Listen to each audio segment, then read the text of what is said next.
Hello everyone, Chuckles here. Welcome to my dimly lit room in Hotel Carmel. It's not, you all know that the laptop cameras aren't the best, but this is the hotel. It's very dim in here, but I'm not complaining because it's a very good price considering that it's literally 10 minutes from Lowe's Santa Monica. And those of you who know this area know that that's 10 minutes from the beach. So yeah, this place is nice. Day one, and it's actually day one this time, not 5, I think it was last time.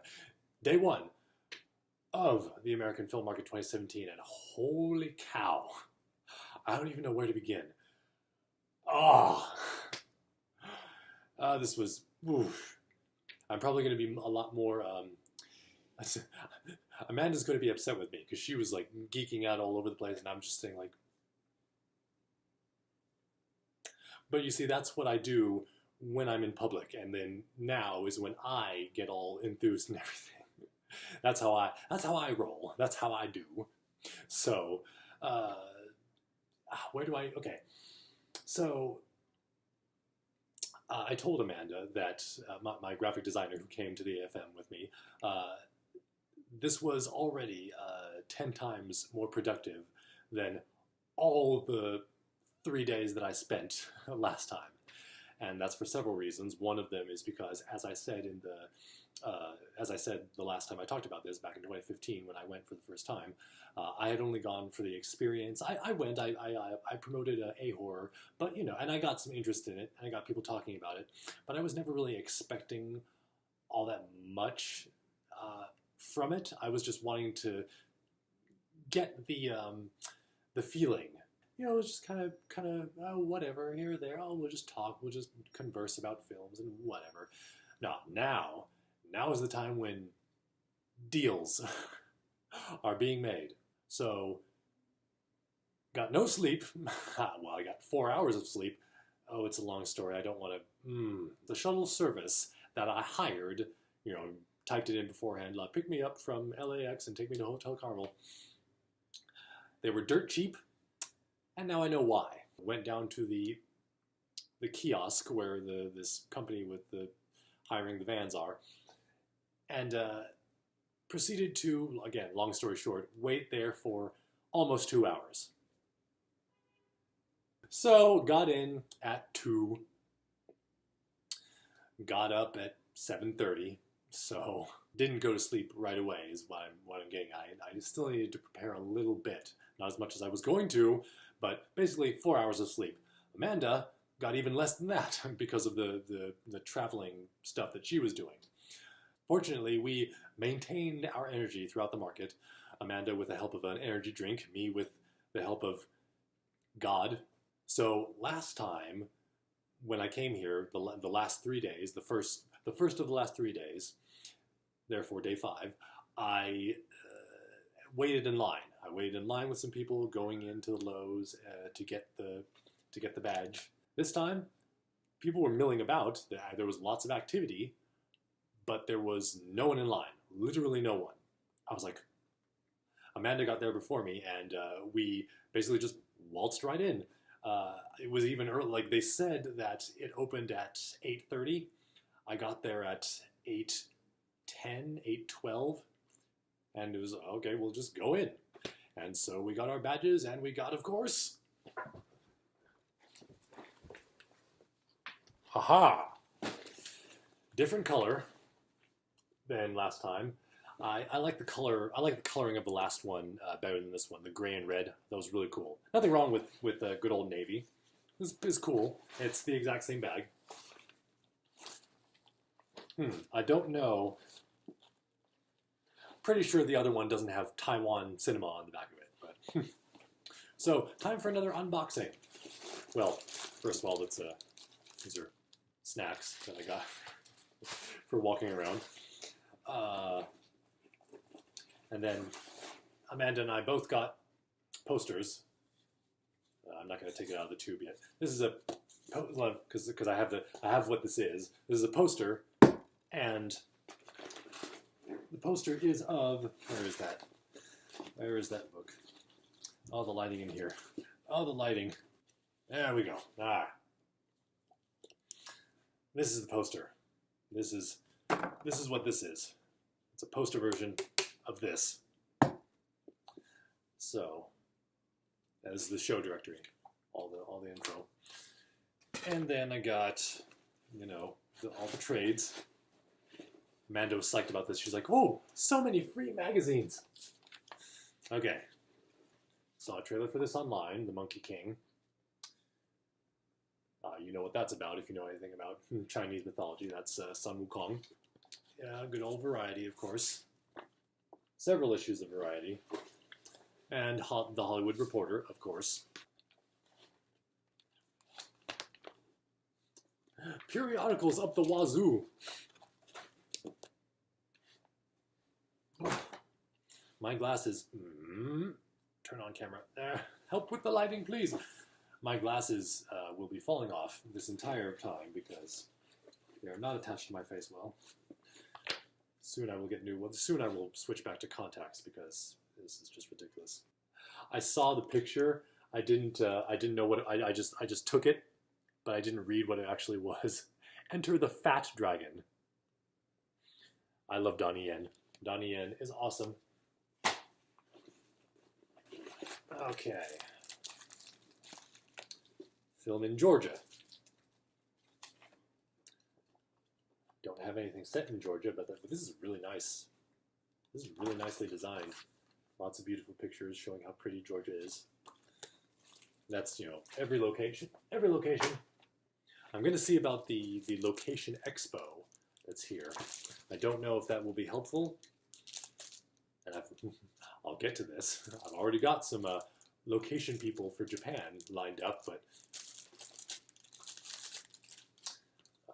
these are two films by a Latin American animation company. Set the scene in San Diego. A lot of the stuff that you get. I don't know if this came out. Now that I'm thinking about it, yes, last time when I was going through my stuff, I said, "Oh, shoot in Lithuania, shoot in South Africa, blah blah." That's a lot of the stuff that you get in your swag bag when you come to the AFM, when you come to the American Film Market. I would say a vast majority, including thinking back to last time, a vast majority of the stuff that you will get in your swag bag when you come to the AFM is, "Hey, come to my country." Shh. Hold on. Motion detector. Cool. Yeah, a lot of the stuff that you will get is, "Come to my country and shoot here. Please, come shoot. Come shoot your cameras. Come make your movie in this country. Look at how beautiful this country is. Look at these amazing pictures. Look at our wonderful incentives and our wonderful tax incentives." The final exit. This is, oh wow. This is actually a film advertisement. It's not saying shoot here, shoot here. This is actually a film advertisement. Look at this. Look at how creative this is. This is incredible. That's really cool. That stands out. And they got it in the swag bag for everyone. So good on them. Dwanil Mehta and Mrunal Jarvid. Why am I trying to pronounce Indian names? I'm sorry. I apologize for that. I'm not even going to... Mars Entertainment. See, I don't even know if those are Indian names. I might have just insulted some Pakistani people or something. Mumbai, India. Okay, I was right. Managing the money. Ooh. New strategies for mastering film finance. I'm gonna put that right there. Wolf Warrior R. Does this have an American? Yep, it does. Last time it was The Bombing with Bruce Willis, and I forget who that guy is, but I've seen him before. Easy website in a box. Well, I am building a website, but I think Squarespace will be easier. Greenberg Traurig Entertainment and Media Attorneys. Put this also there. My ticket to the Carousel Cocktail on Saturday night. And that'll be my Saturday night special. Not going to imbibe, because I don't, but it's going to be a nice hangout after the events of the the AFM. You get, with the badge that I have, you get one free admission to a after party, basically, a carousel cocktail. With the, I believe I have the Executive Plus badge, and then one step up from that, you get to go to every single carousel cocktail for free. And that's, there are other things you get with the advanced badge beyond that, but I was like, I don't really need it. And side pocket. When we were in the Jetra, I'm getting ahead of myself, but when we were in the Jetra room, they said, "Oh, please, come try our sake. Come to our sake tasting event. Sake and popcorn. Tokyo style popcorn tasting event. Sake and popcorn." Sure. Oh yes, there's the film. All the films that are screening. Don't know if I'm going to see any other than the one I already saw, which I will get to. And then Mr. Hoffman, I will get to him. So, after we got the badges, we went straight up to the Jetra room. I had to be reminded where it was, but we made it. The reason I wanted to go there straight away is because, like I said, last time I came, the last 3 days, there was hardly anyone in the Japan External Trade, or the JETRO, Japan External Trade Organization. The people that were there, I did get to talk to, and they were very nice, and we had conversations about Japan and about filming in Japan and possibilities and things like that. But there was no one actually there to make deals with. So I was like, first day, first thing I do, especially because it's a Japanese project. Well, it's my project, but it's a international multicultural affair. And I wanted to make sure and introduce myself to the people in the Jetra room who could actually work with me, and there was someone there. Side note, I had been told last time that, oh yeah, those first 3 days, the first 3 days especially, that's when like people are just, it's everywhere, and it's exciting, and it's jam-packed, and it's brah. And there was commotion, there was hustle and bustle, but I oversold it to Amanda. She was like gearing herself up, and then she comes and it's like, oh, this is cool. I mean, all right. I thought it was going to be way more hectic. It was not. It was pretty calm. And the Jetra room was not set up yet, and so they said, come back in the afternoon. So we said, all right. We went across the way to Le Marigot, still the filmmakers' lounge. They had different chairs and tables set up this time. I thought they used the same ones every time, but no, they switch them out. And so we got to prepare a little bit there, since we didn't this morning. Oy. And then we did something that I said I would get to this. We did something that I had not done last time, and actually attended a screening, because this is where people bring finished films and say, hey, marketers and distributors, come, here's a film, here, take it and buy it from us and send it out there. And a lot of those films, whether or not they have deals that have been made, and whether or not they have distribution, and even though they haven't been released yet, a lot of them will screen at the AFM. Like little-known film companies that you will have no idea. There's another Latin American CGI company who put out this film called Space Chicken. There's a Korean CG company that's got this film called The Gauntlet. There's a Japanese company with a giant robot and kaiju fighting. So Amanda and I went and saw I Kill Giants, which is fantastic. It's one of those fantasy-type films where the fantasy is metaphor, and yet it's also real?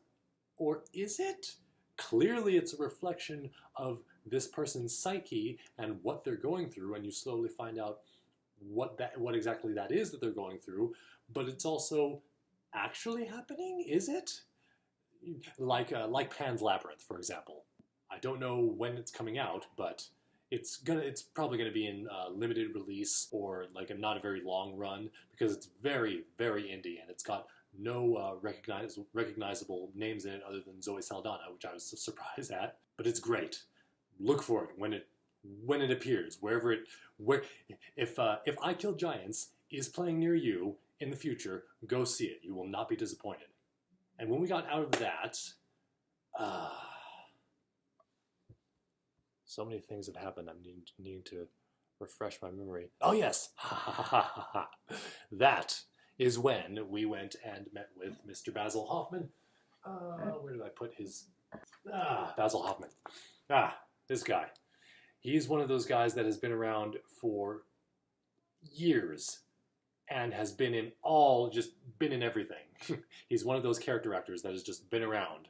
I met him in 2015, and I had spoken to him about the project back when it was in the earliest stages.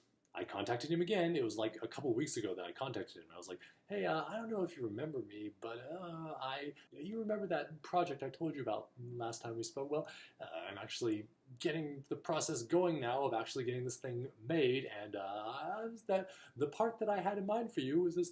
And he responded back, oh, I totally remember you. I'm excited to talk to you. Yes, let's meet again. We were a little late coming back from the screening, but it didn't matter because we spent like, it must have been about at least a half an hour talking with Basil. He is just a delight. He is just full of love. He is full of love for the industry, for filmmaking, and for filmmakers. I told him, now that I had a lot more to say about this project and about the role that I had in mind for him, and I showed him this. Once again, I have put my design skills, such as they are, to work. Well, of course, this time I had some help because this is Amanda's handiwork, as is this. We were going back and forth, of course, collaborating to ultimately come up with a design, but she's the one who actually just constructed them. This one, and the logo, and you've seen it on her shirt, the badge. But then I took those images and put them together into this thing. Again, I have to give a shout out to Rajiv, who suggested, hey, you know what you should do? You should have just like a postcard style thing to hand out to everyone. Because that has been very beneficial both times I've done it now. I did that with A-Horror. Like I said, nothing really came of that, but a lot of people were... It's how I got a lot of contacts. It's how I got my foot in the door in a lot of situations, because I just handed them one of these. Creating something like this has been invaluable, and now I know to do it pretty much every time. And both times I've done it now, I've been like, I don't know how good this looks. I don't really have that great of design skills, but I'm going to throw this together and hope it works. And people loved it. And it was adorable watching Amanda and Basil sort of geek out with each other, because again, I do that now that I'm in private, now that I'm in front of a camera, now that I'm recording myself and have the ability to edit out things that I say. Now I'm getting like this, but in public I'm not like that. So I was just sitting there listening while Basil was talking about how he came to Hollywood in the 70s and how he was just inspired and fell in love with the cinema. And then Amanda was saying like how she really is like gotten into design and the prospect of working with people in the industry. And then Basil's like, I know, right? Don't lose that enthusiasm. And she's like, I won't. It was great. It was fantastic to watch them. Again, I would have joined in if I wasn't just like trying to think ahead to what I need to talk about. If anything else that I need to lay out for him, anything else that he needs, thinking about answers to questions that he might ask. That's what I'm thinking about, and so I'm just sitting there like,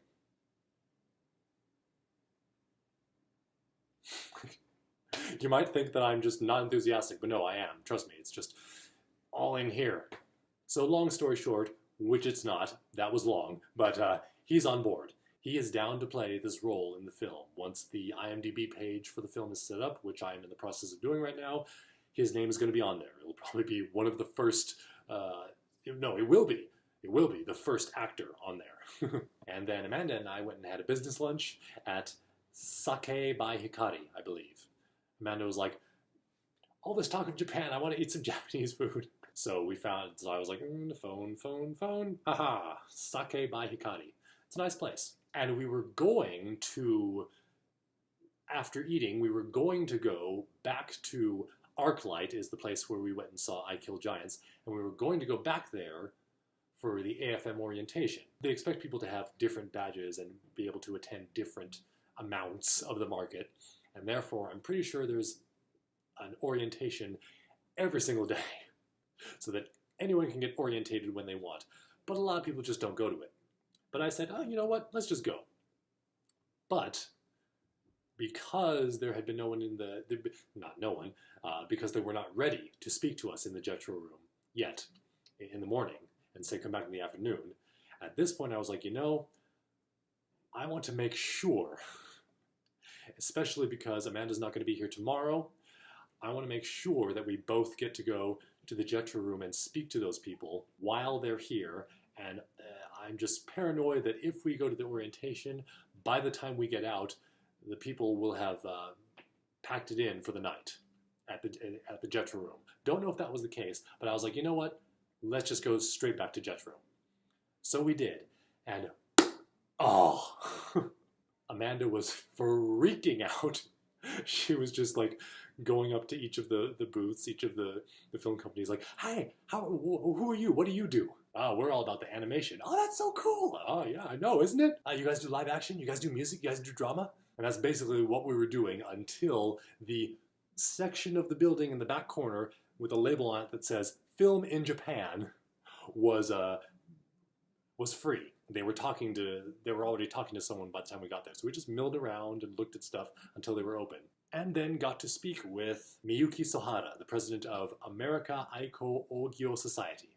Basically, if you're looking to film in Tokyo or any of the surrounding area, she is the one to go to. She is the one who figures out what things will cost, how to get you there, what people to work with, so on and so forth. We had a long discussion with her about different aspects of the production and what we're going to need. I showed her this. She was impressed, as she was with our shirts. And at the end of our meeting, she told me, yes, this sounds really interesting, and I like how you're doing a very multicultural type of thing. I want to see the script. I want to see, you say you have a, I don't want to call it a press kit because it's not a press kit, but it's basically a digital package that contains more information about the film, along with visuals from Jennifer, my storyboard artist, who is from Japan. I made sure to tell Sohara-san that. And she said, send all that to me, and my associates and I will go over it, and we're going to see, we're going to need to talk about the fee for translating this script into Japanese, because that's very important. She was like already thinking ahead to all this stuff, and I'm like, this is exactly what I wanted. And then as we were leaving, two girls in kimonos came up, and Amanda said, they're both actresses. I asked them, are you two actresses? And they said, and they turned around and grabbed, I don't know where it is, but they grabbed the posters. They had these, film posters and stills from the film, and they were like, that's me. I was like, And Amanda got to take her picture with them. She was just really enthused. They were geeking out over her business card designs, because her business cards have little chibi anime characters on them. And she also had a Totoro knapsack and a Gamakichi coin purse. And they were like, kawaii! It was great.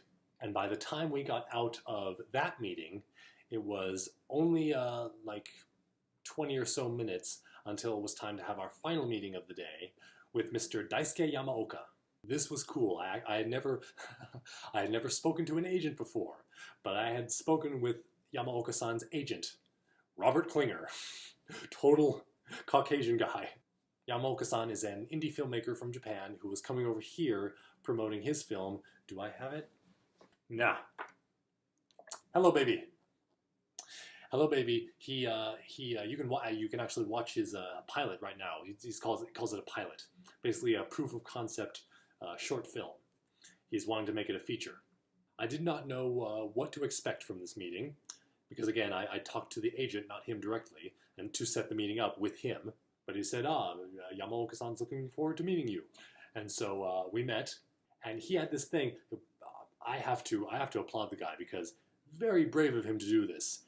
Not very good with English, but he's putting himself out there anyway, because he really wants to connect with American audiences and American fellow filmmakers in America.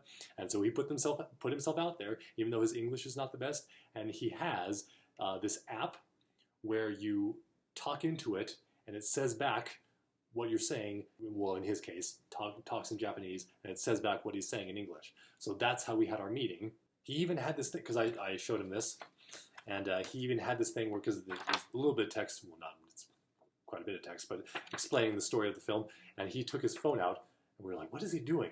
And he was scanning it, and we were like, what? And we saw on basically the camera view, there's this app where it, like, in real time, it translates what you're looking at.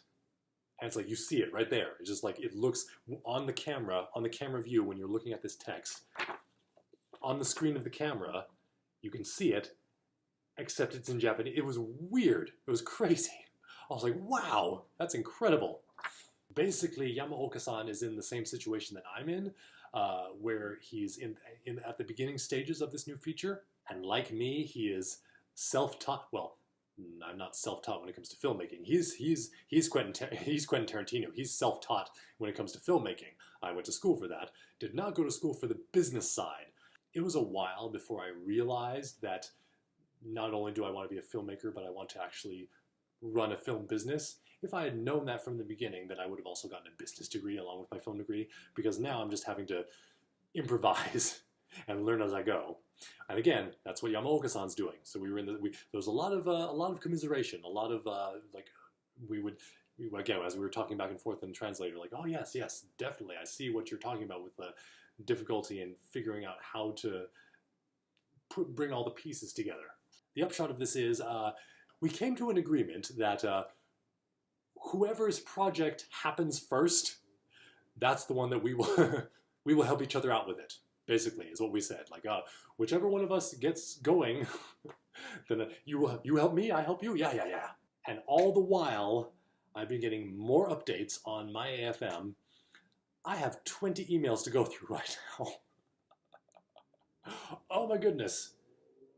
A lot more meetings are going to happen. And this time, unlike last time, I'm going to be attending conferences and workshops as well. So, it was a packed day today. Like, honestly, right now, like, after what just happened, after the things that are being set in motion right now, this is good. I'm good right now. Like, this is great.